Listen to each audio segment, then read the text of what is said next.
Je ne sais pas si vous avez remarqué, mais depuis quelque temps, chaque fois qu'un grand patron quitte ses fonctions, il y a toujours un débat qui revient. Faut-il lui verser ses indemnités de départ?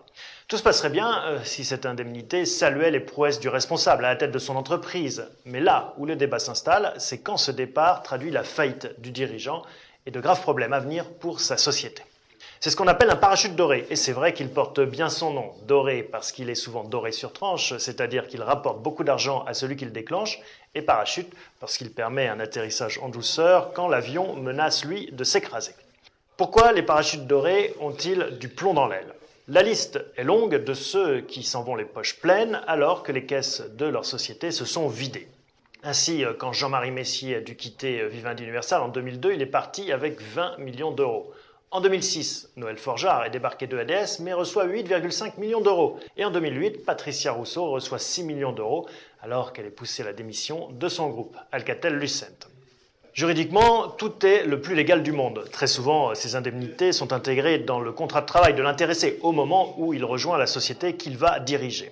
Une somme qui s'ajoute aux indemnités classiques de départ, en général pour le remercier des services rendus à l'entreprise et pour compenser une clause de non-concurrence.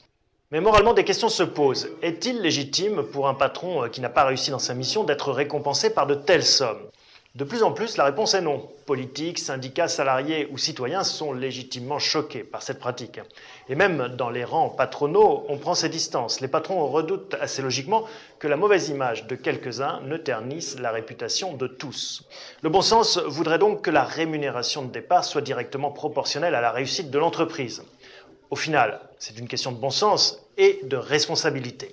Pas tant celle du dirigeant que de ses actionnaires. C'est aux propriétaires d'une entreprise d'assumer leurs responsabilités pour ramener à la raison ceux qu'ils ont placés à la tête de celle-ci.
Je ne sais pas si vous avez remarqué, mais depuis quelque temps, chaque fois qu'un grand patron quitte ses fonctions, il y a toujours un débat qui revient. Faut-il lui verser ses indemnités de départ?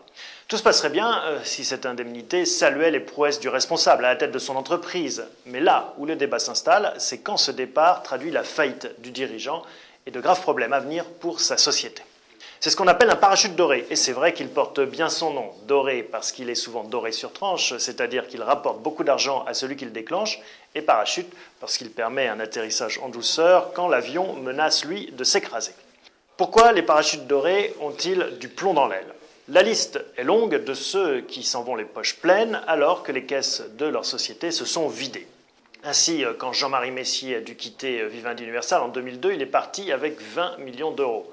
En 2006, Noël Forgeard est débarqué de ADS mais reçoit 8,5 millions d'euros. Et en 2008, Patricia Rousseau reçoit 6 millions d'euros alors qu'elle est poussée à la démission de son groupe, Alcatel-Lucent. Juridiquement, tout est le plus légal du monde. Très souvent, ces indemnités sont intégrées dans le contrat de travail de l'intéressé au moment où il rejoint la société qu'il va diriger. Une somme qui s'ajoute aux indemnités classiques de départ, en général pour le remercier des services rendus à l'entreprise et pour compenser une clause de non-concurrence.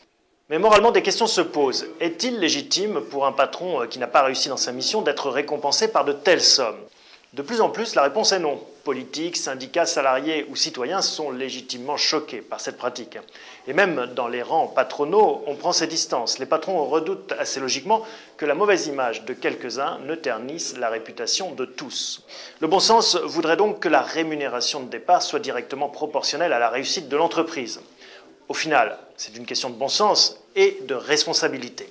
Pas tant celle du dirigeant que de ses actionnaires. C'est aux propriétaires d'une entreprise d'assumer leurs responsabilités pour ramener à la raison ceux qu'ils ont placés à la tête de celle-ci.